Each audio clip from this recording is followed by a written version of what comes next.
Butterfly effect. A few seconds of your life can change it forever. We have spent an amazing 3 months in South Africa.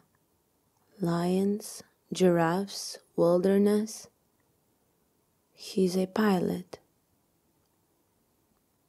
South Africa. It was night. We were driving back home. One-way street.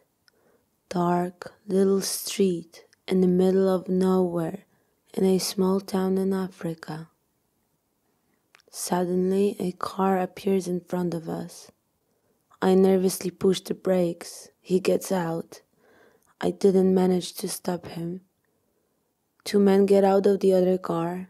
He approaches them. I can't hear what he says. I can only hear the music in the stereo. Those were seconds. One man punches him in the head. He falls down on the ground. The other man kicks him. I ran out of the car, shouting and begging them to leave us alone. Till today, I dream about that man's eyes. Dark, angry eyes. A few more seconds. Tension. They get back in the car and drive off. I stand there. He lies on the ground, unconscious. After a few minutes, he wakes up and doesn't know what had happened. Soon he starts vomiting blood. He complains about an unbearable headache. I take him to the local hospital. They cannot help. The nearest hospital with CT scanner is 180 miles away in Pretoria. They sent us home. The headaches and vomiting don't stop.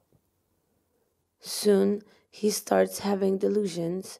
He walks around the house searching for me, even though I am standing next to him. Next morning, a private doctor says he suspected bleeding in the brain. He needs brain surgery immediately or he will die. Private ambulance, £800, 4 hours drive, and we're in Pretoria. I'm sitting in the corridor, staring at the great door of the operating theater. After long hours of waiting, the doors finally open. I see him being carried out on the bed. I'm allowed to see him again in ICU. He's unconscious. Clumps of dry blood on his face, a bandage around his head, a tube down his throat, small pipes up his nose, electronic pads on his chest.